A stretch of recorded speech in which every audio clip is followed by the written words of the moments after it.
अखबार हाजिर है। सत श्री अकाल जी। प्रोग्राम अखबार हाजिर च तुहाडा स्वागत है। मैं मदनदीप। बहुत सारे खबर है जिहदे ते चर्चा करनी है। सब तो पहला मैं तुहानूं सुर्खियां दस दिना हाँ। सुर्खियां अज दी ये है कि सरकार विच रहिंदिआं कानून का विरोध नहीं किया, हुण किसानां दी वोटड़ी बनी फिरदी है हरसिमरत कौर। ये क्या मुख मंत्री पंजाब कैप्टन अमरिंदर सिंह ने यह क्यों कहा है? ये क्या है किसानों के संबंध च, किसानों के अंदोलन के संबंध च। और इस तो भी जिहड़ी वड्डी खबर यह भी है कि स्पीकर के हुक्मां ते मार्शलां ने विधान सभा तो बाहर धक्के अकाली विधायक। मौजूदा बजट सैशन चल रहा है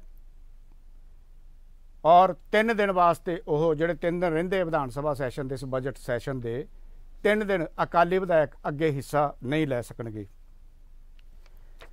कैप्टन अमरिंदर सिंह ने विधान सभा सख्त टिप्पणियां कीतियां हरसिमरत कौर के खिलाफ भी और अकाली दल के आगुआं के खिलाफ भी कि ये बाहर कुछ होर हुंदे ने, अंदर कुछ होर हुंदे ने। और जिहड़ी अज दी एक पहली खबर है जिहदे ते असीं चर्चा करनी है वो है सिडनी विच सिखां उत्ते हमले क्यों। और इस खबर नूं इंडियन एक्सप्रैस ने प्रमुखता के तौर पर लाया है। इंडियन एक्सप्रैस ने यह कहा है कि ये जिहड़े हमले होए आ ये हमले किसान अंदोलन के मद्देनज़र यानी कि किसान अंदोलन के खिलाफ ये हमले होए आ जिहड़े सिडनी के सिखां के खिलाफ होए आ। और हमले करने वाले होर कोई नहीं, ये लोग जिहड़े है ये भारती ने। सो इस संबंध असीं टिप्पणी लांगे। साडे नाल इतिहासकार डॉक्टर गुरदर्शन सिंह ढिल्लों जुड़े हुए हैं। डॉक्टर साहब तुहाडा स्वागत है जी इस प्रोग्राम च। हाँ जी, बड़ी मेहरबानी है मदनजीत जी, बहुत बहुत धन्यवाद तुहाडा। डॉक्टर साहब असीं तुहाडी टिप्पणी लेना चाहुंदे आ। सिडनी दे विच सिखां दे उत्ते हमले होए आ और इहनूं अंग्रेजी अखबार ने बहुत प्रमुखता के तौर पर लिया है। हाँ जी, भारत दीआं पंजाबी जिहड़ियां साडीआं पंजाब दीआं पंजाबी अखबारां हैं, चाहे वह पंजाबी ट्रिब्यून होवे या दूसरे अखबार होण, सारिआं ने इस खबर नूं लिया आ।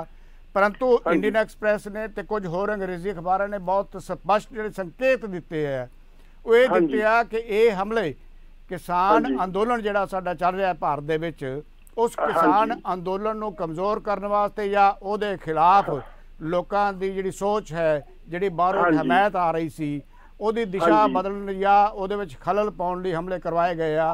और ये जिहड़ा हैगा इस तरह दी गल्लां भी उठ रहीआं कि इहदे विच भारती सरकार दी भी किते ना किते जिहड़ी हैगी है वो मिली भुगत हो सकदी। तुहाडा इहदे बारे की कहना है जी?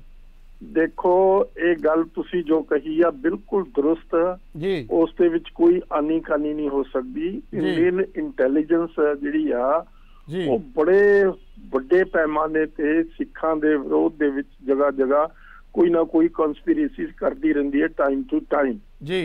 ये उस कॉन्स्पिरेसी का बड़ा पार्ट आ जी। उस तो अलावा मैं तुहानूं ते तुहाडे श्रोतिਆਂ नूं दसना चाहुंदा जी कि जर्मनी दे विच 2 ग्रुप सैपरेट फड़े गए आ जी, ਜਿਹੜੇ ਦੋਨੇ ਹੀ ਕੇਸਾਧਾਰੀ ਸਿੱਖ ਸੀਗੇ और बड़े जोर ਦੀ ਨਾਰੇ ਲਾਉਂਦੇ ਹੁੰਦੇ ਸੀ ਜਦੋਂ ਵੀ ਉੱਥੇ ਕੋਈ ਜਲੂਸ ਹੁੰਦਾ ਖਾਲਿਸਤਾਨ ਜ਼ਿੰਦਾਬਾਦ ਦੇ ਜੀ। ਔਰ ਉਹ ਜਰਮਨ ਇੰਟੈਲੀਜੈਂਸ ਨੇ ਜੀ ਉਹਨਾਂ ਨੂੰ ਫੜਿਆ ਤੇ ਉਹ ਰਾਹ ਦੇ ਏਜੰਟ ਆ। ਅੱਛਾ ਜੀ, ਰਾਹ ਦੇ ਏਜੰਟ ਆ। ਇੱਕ ਤਾਂ ਹਸਬੈਂਡ ਵਾਈਫ ਆ, ਉਹਨਾਂ ਤੇ ਹੁਣ ਕੇਸ ਚੱਲ ਰਹੇ ਆ ਜੀ क्योंकि दूसरे मुल्क दे विच जिहड़ियां कोई इंटैलीजेंस एजेंसीज आ वो किसी किस्म दी इस किस्म दी शरारत कर नहीं सकदियां जिस किस्म दी इंडियन इंटैलीजेंस कराउंदी आ जी। 2 केस हो चल रहे हैं कोर्ट दे विच जी। एक केस टोरंटो च चल रहा जी, वो भी कोर्ट दे विच आ। उत्थे भी मतलब इसे किस्म दी शरारत कराई गई। इंडियन इंटैलीजेंस रॉक नहीं जी जी उत्थे भी पकड़े गए जी। जिहड़ी कैनेडियन इंटैलीजेंस ने उन्होंने पकड़ के ਉਹਨਾਂ ਦੀ ट्रायल चल रही है जी। तो ये उसका इस सारे घटनाक्रम का एक पार्ट आ जी कि किस तरीके दे नाल इस अंदोलन नूं टारपीडो कीता जावे एट इंटरनेशनल लैवल जी, सिखां नूं प्रोवोक कीता जावे। पर ਜਿਹੜੀ ਵੱਡੀ ਗੱਲ है डॉक्टर साहब मैं तुहाडे तो जाननी चाहना कि ਜਿਹੜਾ ਇੱਥੇ अंदोलन चल रहा आ ये किसी धर्म का अंदोलन नहीं, ये धार्मिक अंदोलन नहीं, निरोल जिहड़ा है किसान अंदोलन आ। और जिहड़ा एक तरह का जिहड़ा काम किया जा रहा है ये सिखां ते हिंदुआं दे रूप च इहनूं उभारिया जा रहा है। इस अंदोलन जिहड़ी साजिश की जा रही है, इहदे बारे तुहाडी की टिप्पणी है? ਦੇਖੋ ਇਹ ਬਿਲਕੁਲ ਜੋ ਤੁਸੀਂ ਕਿਹਾ ਬਿਲਕੁਲ ਦਰੁਸਤ ਕਿਹਾ ਜੀ।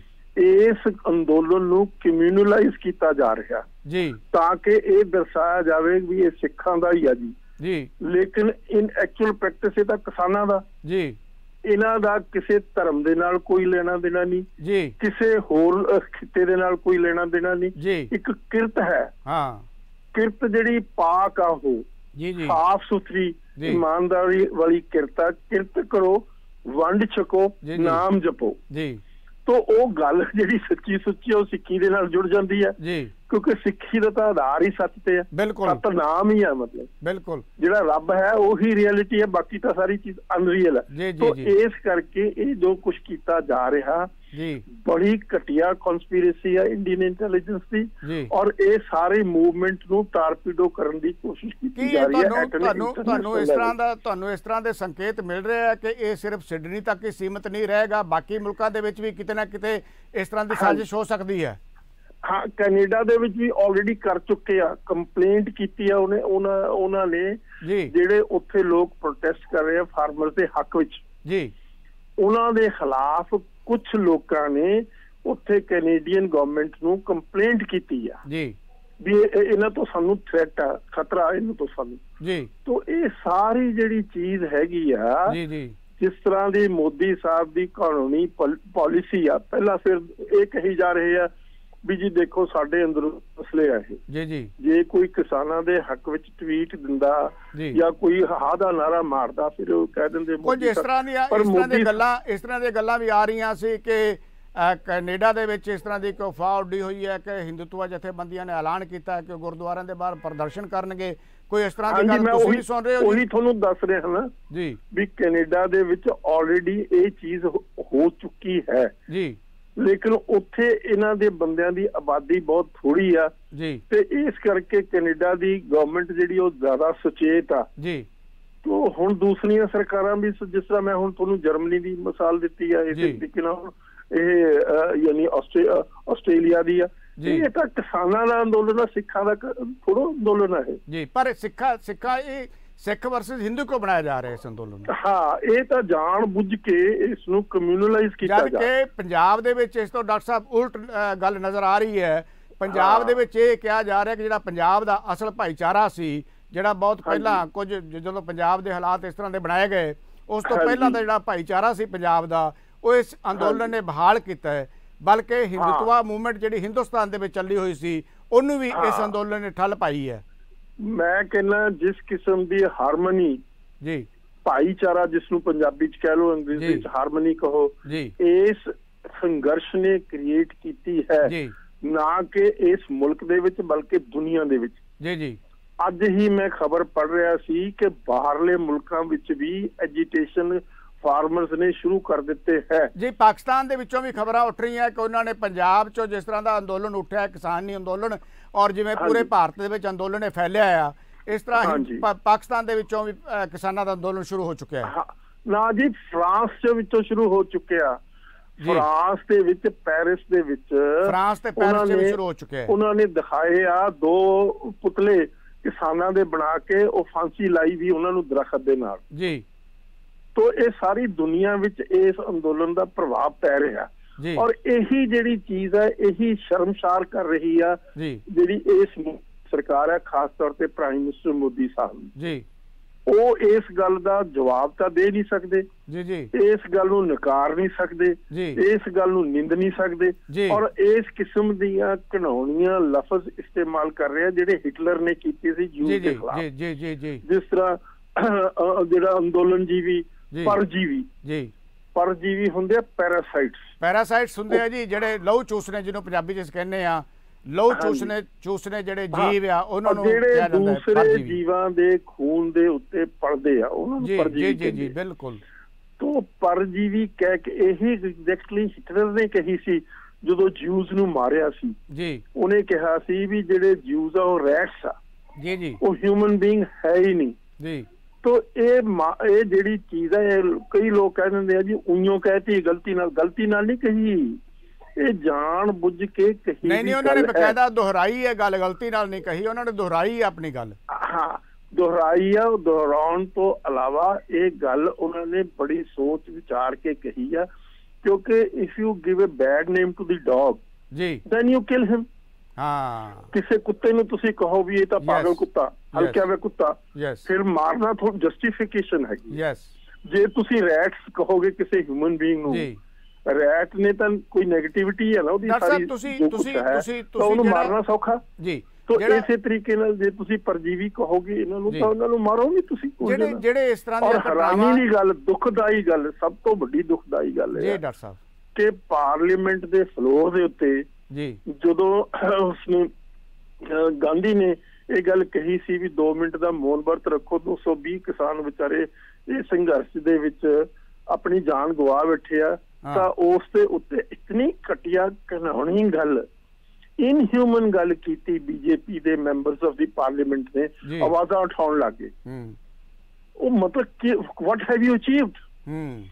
ये सवाल पूछना चाहिदा बीजेपी वालियां नूं भी तुसी इस किस्म दी घिनौनी घटिया हरकत करके की चीज अचीव कीती? तुसी इंसानी कदरां कीमतां दी भी कोई वैल्यू हुंदी है? ਜਿਹੜਾ ਬੰਦਾ ਗੁਜ਼ਰੀ ਗਿਆ, ਜਿਹੜਾ ਬੰਦਾ ਮਰ ਹੀ ਗਿਆ, ਜਿਹਨੇ ਆਪਣੇ ਵਿਚਾਰੇ ਨੇ ਜਾਨ ਦੇ ਦਿੱਤੀ ਔਰ ਕਿਸੇ ਪਰਸਨਲ ਕਾਜ਼ ਲਈ ਨਹੀਂ ਦਿੱਤੀ ਜੀ, ਕਿਸੇ ਜ਼ਾਤੀ ਕਾਜ਼ ਲਈ ਨਹੀਂ ਦਿੱਤੀ, ਇੱਕ ਆਈਡੀਆ ਹੈ, ਇੱਕ ਆਈਡੀਓਲੋਜੀ ਹੈ, ਉਸ ਦੇ ਉੱਤੇ ਉਸਨੇ ਵਿਚਾਰੇ ਨੇ ਆਪਣੀ ਜਾਨ ਦਿੱਤੀ ਹੈ। ਤਾਂ ਤੁਸੀਂ ਉਸ ਲਈ ਡਾਕਟਰ ਸਾਹਿਬ ਮੈਂ ਇਹ ਤੁਹਾਡੇ ਤੋਂ ਪੁੱਛਣਾ ਚਾਹੁੰਦਾ ਆ, ਜਿਹੜੀਆਂ ਇਸ ਤਰ੍ਹਾਂ ਦੀਆਂ ਘਟਨਾਵਾਂ ਵਾਪਰ ਰਹੀਆਂ ਸਿਡਨੀ 'ਚ ਦੇਖ ਰਹੇ ਸੀ, ਤੁਸੀਂ ਆਪਣਾ ਜ਼ਿਕਰ ਕੀਤਾ, ਕੈਨੇਡਾ ਦਾ ਜ਼ਿਕਰ ਕੀਤਾ ਆ, ਅਮਰੀਕਾ ਦੇ ਵਿੱਚ ਜਿਹੜੇ ਅੰਦੋਲਨ ਦੇ ਹੱਕ ਦੇ ਵਿੱਚ ਜਿਹੜੇ ਉੱਥੇ ਲੋਕ ਉੱਠੇ ਸੀ ਉਹਨਾਂ ਦੇ ਖਿਲਾਫ ਵੀ ਨਾਅਰੇਬਾਜ਼ੀ ਹੋਈ, ਲੇਕਿਨ ਉਹ ਜਿਹੜੇ ਅੰਦੋਲਨਕਾਰੀ ਸੀ, ਜਿਹੜੇ ਕਿਸਾਨਾਂ ਦੇ ਹੱਕ ਵਿੱਚ ਅੰਦੋਲਨ ਕਰ ਰਹੇ ਸੀ, ਉਹਨਾਂ ਨੇ ਇਹਨਾਂ ਨੂੰ ਬੜੇ ਪਿਆਰ ਨਾਲ ਪੁੱਛਿਆ ਕਿ ਤੁਸੀਂ ਦੱਸੋ ਕਿ ਤੁਸੀਂ ਇਸ ਦੇ ਹੱਕ ਵਿੱਚ ਕਿਉਂ ਹੋ? ਤਾਂ ਉਹਨਾਂ ਨੂੰ ਪਤਾ ਨਹੀਂ ਸੀ, ਕਿਉਂਕਿ ਉਹ ਕਿਸਾਨ ਨਹੀਂ ਸੀ, ਉਹਨਾਂ ਨੂੰ ਨਹੀਂ ਪਤਾ ਸੀ ਕਿ ਖੇਤੀ ਕਾਨੂੰਨ ਦਾ ਮਤਲਬ ਕੀ ਹੈ। ਲੇਕਿਨ ਜਿਹੜੇ ਉੱਥੇ ਦੂਸਰੇ ਜਿਹੜੇ ਅੰਦੋਲਨ ਦੇ ਹੱਕ ਵਿੱਚ ਜਿਹੜੇ ਉੱਥੇ ਖੜੇ ਸੀ, ਉਹ ਕਿਉਂਕਿ ਕਿਸਾਨ ਪਰਿਵਾਰਾਂ ਦੇ ਵਿੱਚੋਂ ਸੀ ਜਾਂ ਪੰਜਾਬ ਨਾਲ ਸੰਬੰਧਿਤ ਸੀ, ਉਹਨਾਂ ਨੂੰ ਪਤਾ ਸੀ ਕਿ ਖੇਤੀ ਕਾਨੂੰਨ ਜਿਹੜੇ ਹੈ ਮਾਰੂ ਕਿਉਂ ਹੈਗੇ ਆ, ਤਾਂ ਉੱਥੇ ਉਹ ਜਵਾਬ ਨਹੀਂ ਦੇ ਸਕੇ ਸੀ। ਪਰ ਤੁਸੀਂ ਕੀ ਸਮਝਦੇ ਹੋ ਜਿਹੜੇ ਇਸ ਤਰ੍ਹਾਂ ਦੇ ਜਿਹੜੀਆਂ ਘਟਨਾਵਾਂ ਹੋ ਰਹੀਆਂ ਹੈ, ਇਹਨਾਂ ਘਟਨਾਵਾਂ ਨਾਲ ਅੱਗੇ ਜਾ ਕੇ ਤੁਸੀਂ ਇਹਨਾਂ ਦੀ ਦਿਸ਼ਾ ਕੀ ਦੇਖ ਰਹੇ ਹੋ ਕਿ ਕੀ ਕੁਝ ਹੋਵੇਗਾ? ਦੇਖੋ ਐਂਡ ਤਾਂ ਉਹੀ ਹੋਣਾ ਜੋ ਹਿਟਲਰ ਦਾ ਹੋਇਆ ਜੀ, ਜਿਹੜੀ ਇਸ ਕਿਸਮ ਦੀ। ਔਰ ਹੁਣ ਦੇਖੋ ਉੱਥੇ ਦੀ ਜਿਹੜੀ ਸਭ ਤੋਂ ਵੱਡੀ ਏਜੰਸੀ ਹੈ ਜਿਹੜੀ ਇਹ ਡਿਟਰਮਿਨ ਕਰਦੀ ਹੈ ਵੀ ਡੈਮੋਕ੍ਰੇਸੀ ਦੇ ਪੈਰਾਮੀਟਰਸ ਕਿੰਨੇ ਕਿਸ ਮੁਲਕ ਦੇ ਵਿੱਚ ਓਬਜ਼ਰਵ ਹੋਏ ਜਿੱਥੇ ਡੈਮੋਕ੍ਰੇਸੀ ਚੱਲ ਰਹੀ ਹੈ ਜੀ, ਉਹ ਹਿੰਦੁਸਤਾਨ ਦੇ ਵਿੱਚ ਉਸਦੇ ਬਹੁਤ ਪੁਆਇੰਟ ਨੀਚੇ ਗਿਰ ਚੁੱਕਾ ਹੈ ਹਿੰਦੁਸਤਾਨ ਜੀ। ਹਿੰਦੁਸਤਾਨ ਭੁੱਖਮਰੀ ਦੇ ਵਿੱਚ ਬਹੁਤ ਨੀਚੇ ਜਾ ਚੁੱਕਿਆ ਜੀ। ਤਾਂ ਕਿਹੜੀ ਗੱਲ ਦੀਆਂ ਤੁਸੀਂ ਟਾਰਾ ਮਾਰਦੇ ਹੋ ਜੀ? ਕਿਹੜੀ ਗੱਲ ਦੀ ਆਪਣੀ 56 ਇੰਚ ਦੀ ਜਿਹੜੀ ਛਾਤੀ ਦੀ ਤੁਸੀਂ ਗੱਲ ਕਰਦੇ ਹੋ? ਕਿਤਨਾ ਪੈਟਰੋਲ ਮਹਿੰਗਾ ਹੋ ਗਿਆ, ਕਿਤਨਾ ਸਿਲੰਡਰ ਮਹਿੰਗਾ ਹੋ ਗਿਆ, ਕਿਤਨੀ ਮਹਿੰਗਾਈ ਹੋ ਗਈ। ਇੱਕ ਹੋਰ ਵੀ ਮੈਂ ਟਿੱਪਣੀ ਤੁਹਾਡੀ ਲੈਣੀ ਚਾਹਾਂਗਾ। ਬਰਤਾਨੀਆ ਦੇ ਵਿੱਚ 8 ਮਾਰਚ ਨੂੰ ਜਿਹੜਾ ਕਿਸਾਨਾਂ ਦੇ ਅੰਦੋਲਨ ਨੂੰ ਲੈ ਕੇ ਜਿਹੜੀ ਚਰਚਾ ਰੱਖੀ ਗਈ ਹੈ ਬਰਤਾਨੀਆ ਦੀ ਸੰਸਦ ਦੇ ਵਿੱਚ, ਔਰ ਜਿਹੜੀ ਪ੍ਰੈਸ ਦੀ ਆਜ਼ਾਦੀ ਨੂੰ ਲੈ ਕੇ, ਪ੍ਰੈਸ ਦੀ ਆਜ਼ਾਦੀ ਦੇ ਉੱਪਰ ਜੀ ਇਹਦੀ ਚਰਚਾ ਹੋਏਗੀ, ਇਹਦੇ ਨਾਲ ਕੀ ਫਰਕ ਪਏਗਾ? ਉਹਦਾ ਤਾਂ ਜੀ ਦੇਖੋ ਵਰਲਡ ਲੈਵਲ ਤੇ ਥੋੜਾ ਜਿਹਾ ਵੀ ਜਾਣਨਾ ਚਾਹਣਾ ਕਿ ਹਿੰਦੁਸਤਾਨ ਤੇ ਬਰਤਾਨੀਆ ਦੇ ਜਿਹੜੇ ਆਪਸੀ ਜਿਹੜੇ ਸਫਾਰਤੀ ਸੰਬੰਧ ਹੈ ਜਾਂ ਦੂਸਰੇ ਸੰਬੰਧ ਆ, ਉਹਨਾਂ ਤੇ ਦਾ ਕੀ ਅਸਰ ਰਹੇਗਾ? ਨਹੀਂ, ਉਹ ਦੋ ਚੀਜ਼ਾਂ ਹੁੰਦੀਆਂ ਨਾ ਜੀ ਮਦਨ ਜੀ। ਇੱਕ ਚੀਜ਼ ਤਾਂ ਹੁੰਦੀ ਆ ਵੀ ਤੁਹਾਡੇ ਇੱਕ ਸੰਬੰਧ ਆ, ਦੂਸਰਾ ਤੁਹਾਡੇ ਕੰਟਰੀ ਦਾ ਆਪਣਾ ਇੱਕ ਇਮੇਜ ਵੀ ਤਾਂ ਹੁੰਦਾ ਜੀ। ਜਿੱਥੇ ਜਿਹੜਾ ਬਰਤਾਨੀਆ ਮੁਲਕ ਆ ਉਹ ਆਪਣੇ ਆਪ ਨੂੰ ਰੂਲ ਆਫ ਲਾਅ ਕਹਿੰਦਾ, ਮਦਰ ਆਫ ਡੈਮੋਕ੍ਰੇਸੀ ਕਹਿੰਦਾ, ਹਿਊਮਨ ਰਾਈਟਸ ਦੀ ਵੈਲਿਊਜ਼ ਨੂੰ ਆਬਜ਼ਰਵ ਕਰਨ ਵਾਲਾ ਮੁਲਕ ਕਹਿੰਦਾ, ਕੀ ਉਹਨਾਂ ਨੂੰ ਤੁਸੀਂ ਇਗਨੋਰ ਕਰਕੇ ਇੱਕ ਆਪਣੀ ਦੋਸਤੀ ਲਈ, ਇੱਕ ਵਪਾਰੀ ਸੰਬੰਧਾਂ ਦੇ ਲਈ ਤੁਸੀਂ ਕੰਪਰੋਮਾਈਜ਼ ਕਰ ਲਓ ਉਹਨਾਂ ਵੈਲਿਊਜ਼ ਨੂੰ? ਤਾਂ ਫਿਰ ਮੁਲਕ ਤੁਹਾਡਾ ਕੀ ਰਿਹਾ? ਜਿਸ ਆਧਾਰ ਦੇ ਉੱਤੇ ਉਹ ਮੁਲਕਾਂ ਦੀ ਬੁਨਿਆਦ ਹੈ, ਡੈਮੋਕ੍ਰੇਸੀ ਹੈ, ਹਿਊਮਨ ਰਾਈਟਸ ਦੀ ਗੱਲ ਹੈ, ਤੋ ਮਤਲਬ ਇਹ ਸਾਰੀਆਂ ਚੀਜ਼ਾਂ ਜਿਹੜੀਆਂ ਸੀਕ੍ਰੇਟ ਵੈਲਿਊਜ਼ ਹੈਗੀਆਂ ਉਹਨਾਂ ਨੂੰ ਤੁਸੀਂ ਛੱਡ ਕੇ ਦੋਸਤੀ ਦੇ ਵਿੱਚ ਪੈ ਕੇ ਤੁਸੀਂ ਆਪਣੇ ਆਪ ਨੂੰ ਵੀ ਉਸ ਤਰ੍ਹਾਂ ਨੀਚ ਕਰ ਲਓ ਜਿਸ ਤਰ੍ਹਾਂ ਦਾ ਉਹ ਦੂਸਰਾ ਮੁਲਕ ਨੀਚ ਜੀ।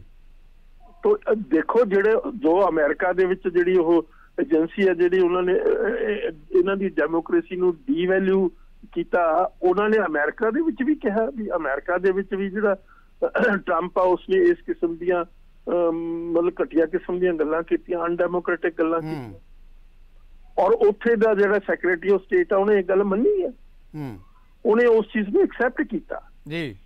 ਤੋ ਸਾਡੇ ਤਾਂ ਮੁਲਕ ਦੇ ਵਿੱਚ ਜੇ ਕੋਈ ਬੰਦਾ ਸਹੀ ਸੱਚੀ ਗੱਲ ਕਹੇ, ਉਹ ਐਂਟੀ ਨੈਸ਼ਨਲ ਉਹਨੂੰ ਕਹਿ ਦਿਓ, ਉਸ ਨੂੰ ਤੁਸੀਂ ਕਹਿ ਦਿਓ ਵੀ ਇਹ ਤਾਂ ਸਾਡੇ ਮੁਲਕ ਦੇ ਅੰਦਰੂਨੀ ਮਸਲੇ 'ਚ ਦਖਲ ਦਿੰਦਾ। ਜਦੋਂ ਤੁਸੀਂ ਉਸ ਮੁਲਕ ਦੇ ਵਿੱਚ ਜਾ ਕੇ ਉੱਥੇ ਦੀ ਇਲੈਕਸ਼ਨ ਤੋਂ ਪਹਿਲਾਂ ਕਹਿੰਦੇ ਆ ਇਸ ਐਤਕੀ ਵਾਰ ਟਰੰਪ ਸਰਕਾਰ, ਉਹ ਕੀ ਆ, ਉਹ ਕੀ ਆ? ਬਿਲਕੁਲ ਠੀਕ ਗੱਲ ਤੁਹਾਡੀ।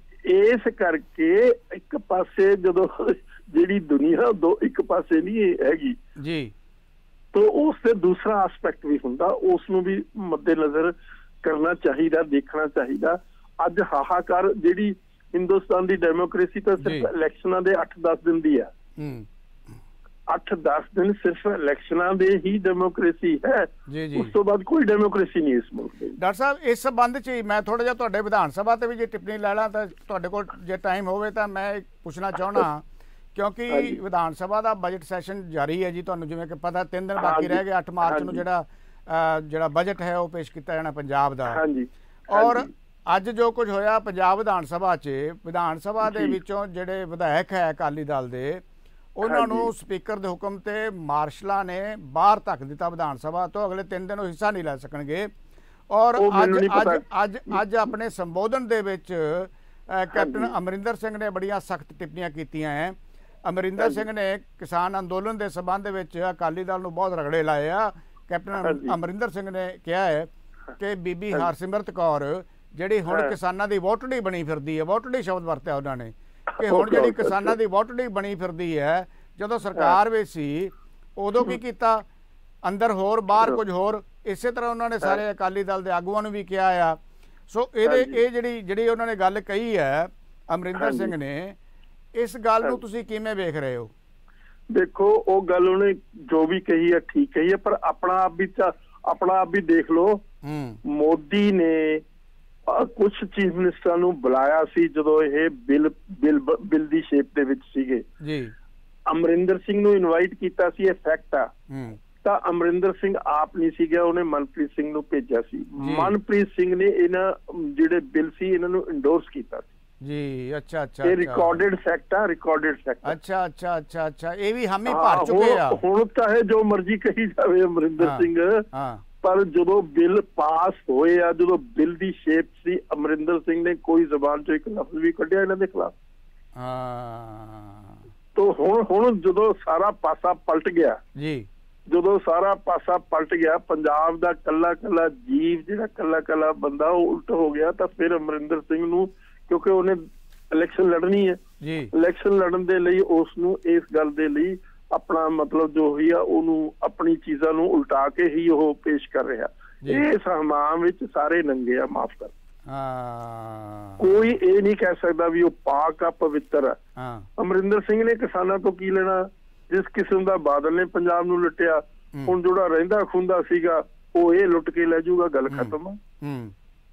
ਤੇ ਤੁਸੀਂ ਦੇਖ ਰਹੇ ਹੋ ਕਿ ਉਸਨੇ ਇਹ ਬਾਦਲ ਨੇ ਸੁਖ ਵਿਲਾ ਬਣਾਇਆ ਆਪਣੇ ਇਧਰਲੇ ਪਾਸੇ ਓਮੈਕ ਸਾਈਡ ਦੇ ਉੱਤੇ, ਚੰਡੀਗੜ੍ਹ ਦੇ ਜਿਹੜੇ ਇਧਰਲੇ ਪਾਸੇ ਜਾਂਦੇ ਆ PGI ਦੇ ਪਿਛਲੇ ਪਾਸੇ ਜੀ, ਤਾਂ ਇਹਨਾਂ ਨੇ ਉੱਥੇ ਮਹਿਲ ਬਣਾ ਲਿਆ ਇੱਕ ਆਪਣਾ।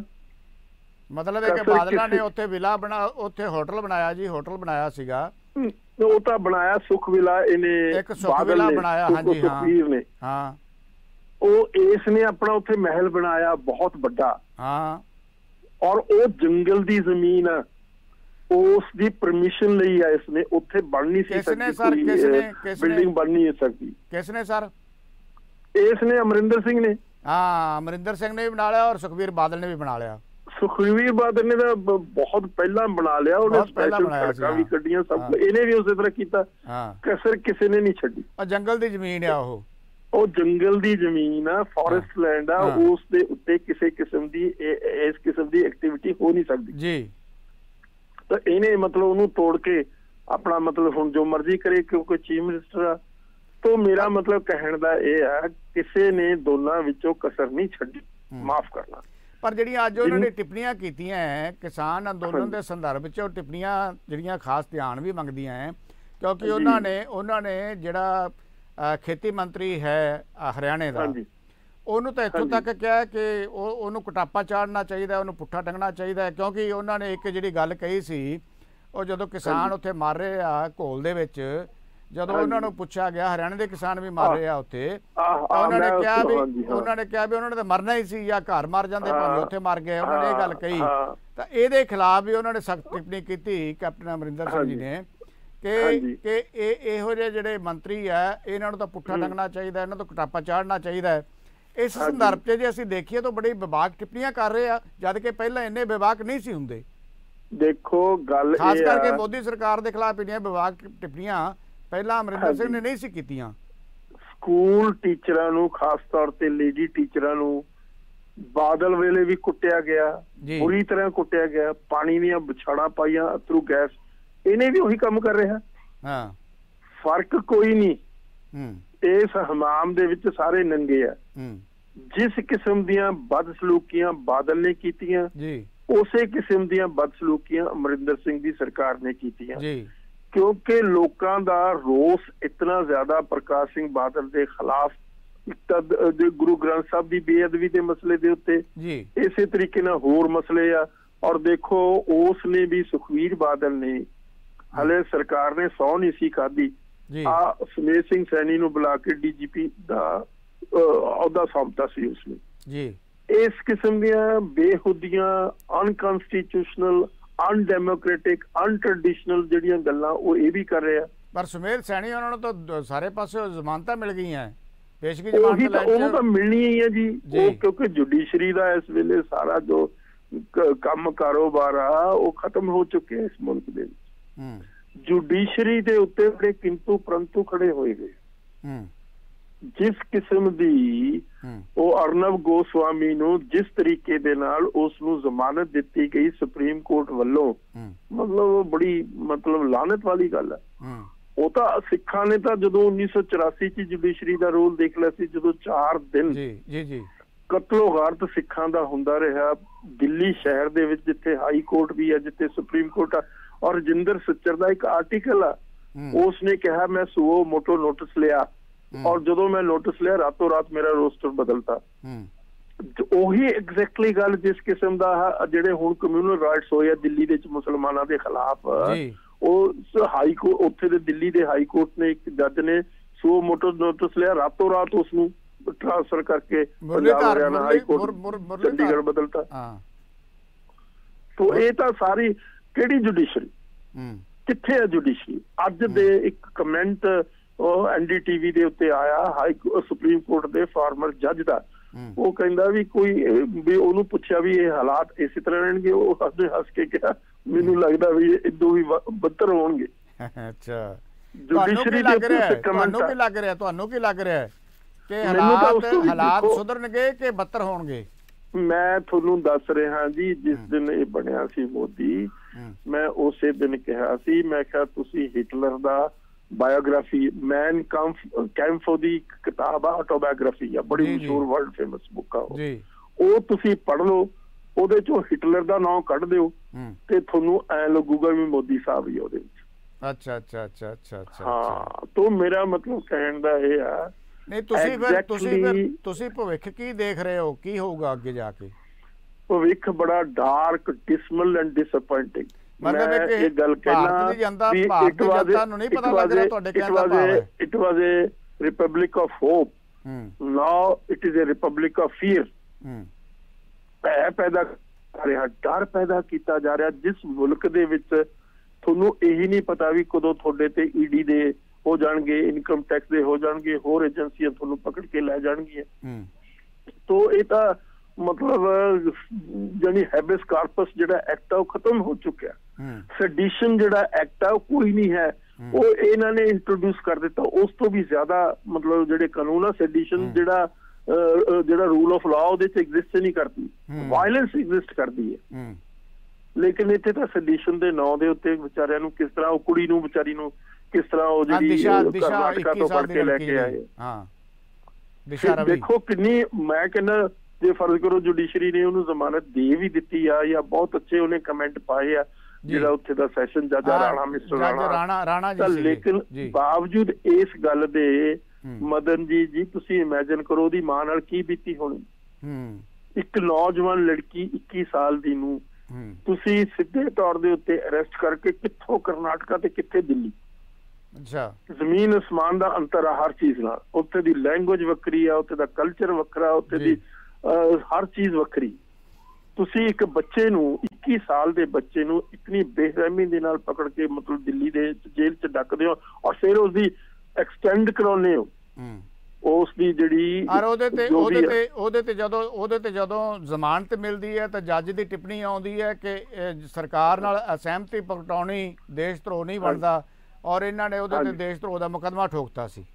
ਹਾਂ ਉਹੀ ਤਾਂ ਮੈਂ ਤੁਹਾਨੂੰ ਕਹਿ ਰਿਹਾ ਜਿਹੜੀ ਸੈਡੀਸ਼ਨ ਦੇ ਵਿੱਚ ਸੈਡੀਸ਼ਨ ਦਾ ਜਿਹੜਾ ਐਕਟ ਆ ਉਹ ਇਸ ਕੰਟਰੀ ਦੇ ਵਿੱਚ ਹੈ ਨਾ ਸੀ ਕਨਸਟੀਟਿਊਸ਼ਨ 'ਚ ਜੀ ਅੰਗਰੇਜ਼ਾਂ ਨੇ ਇੰਟਰੋਡਿਊਸ ਕੀਤਾ ਸੀ। ਅੰਗਰੇਜ਼ਾਂ ਦੇ ਆਪਣੇ ਕਨਸਟੀਟਿਊਸ਼ਨ ਸੈਡੀਸ਼ਨ ਦਾ ਐਕਟ ਨਹੀਂ ਹੈ। ਹਾਂ ਤੇ ਵਾਇਲੈਂਸ ਆ ਵੀ ਵਾਇਲੈਂਸ ਜੇ ਤੁਸੀਂ ਖਾਲਿਸਤਾਨ ਦਾ ਨਾਰਾ ਲਾਉਣੇ ਲਾਈ ਜਾਓ, ਪੀਸਫੁਲੀ ਲਾਈ ਜਾਓ, ਨਾਨ ਵਾਇਲੈਂਟਲੀ ਲਾਈ ਜਾਓ, ਇਹ ਸੁਪਰੀਮ ਕੋਰਟ ਦਾ ਫੈਸਲਾ।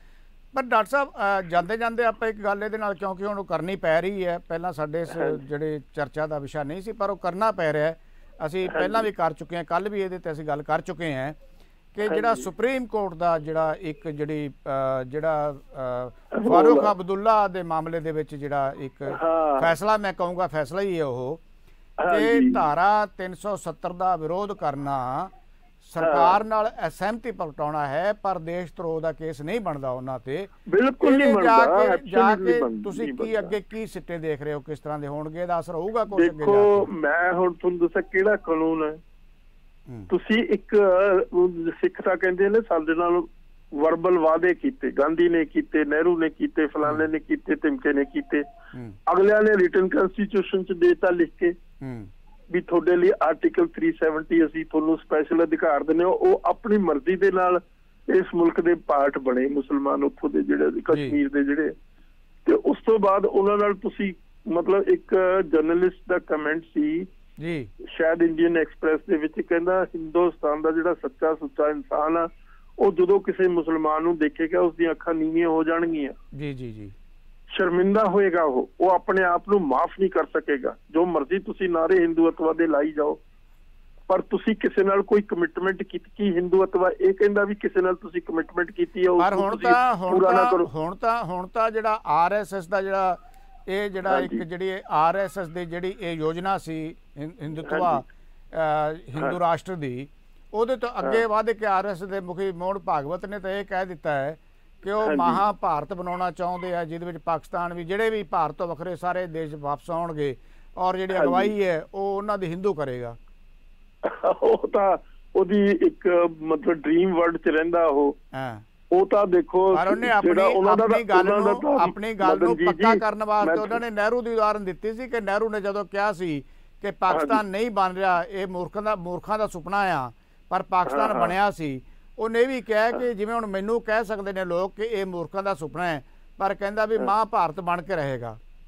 ਮੇਰੀ ਗੱਲ ਸੁਣੋ, ਉਹਨੂੰ ਗੱਲ ਪੁੱਛੋ, ਉਹ ਤਾਂ ਕਹਿੰਦਾ ਸੀ ਮੈਂ ਸਾਰੇ ਸਿੱਖਾਂ ਨੂੰ ਮਤਲਬ ਹਿੰਦੂਇਜ਼ਮ ਦੇ ਫੋਲਡ 'ਚ ਲੈ ਆਊਂਗਾ ਜੀ। ਅੱਜ ਸਾਰੇ ਸਿੱਖਾਂ ਨੇ, ਪੰਜਾਬ ਦੇ ਸਿੱਖਾਂ ਨੇ, ਹਰਿਆਣਾ ਦੇ ਸਿੱਖਾਂ ਨੇ ਗਲ ਦੇ ਵਿੱਚੋਂ RSS ਤੇ ਹਿੰਦੂਤਵ ਨੂੰ ਚਲਾ ਕੇ ਨਾਲੀ 'ਚ ਸਿੱਟ ਦਿੱਤਾ ਜੀ।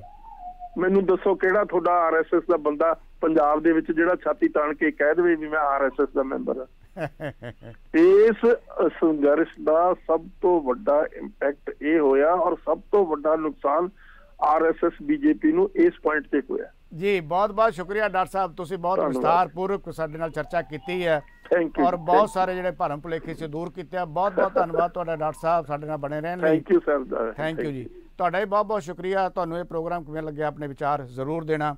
ਅਸੀਂ ਕੋਸ਼ਿਸ਼ ਕਰਦੇ ਹਾਂ ਕਿ ਪਹਿਲਾਂ ਤੁਹਾਨੂੰ ਜਿਹੜੀਆਂ ਅਖਬਾਰਾਂ ਦੇ ਵਿੱਚ ਸੁਰਖੀਆਂ ਹੁੰਦੀਆਂ ਉਹਦੇ ਬਾਰੇ ਜਾਣਕਾਰੀ ਦਈਏ, ਉਹਦੇ ਬਾਰੇ ਰੂਬਰੂ ਕਰਾਈਏ ਔਰ ਉਸ ਤੋਂ ਬਾਅਦ ਅਸੀਂ ਕੋਈ ਖਾਸ ਖਬਰਾਂ ਜਿਹੜੀਆਂ ਹੁੰਦੀਆਂ ਉਹਦੇ ਤੇ ਵਿਸਥਾਰਪੂਰਵਕ ਚਰਚਾ ਕਰਦੇ ਹਾਂ। ਬਹੁਤ ਬਹੁਤ ਸ਼ੁਕਰੀਆ। अखबार हाजिर है।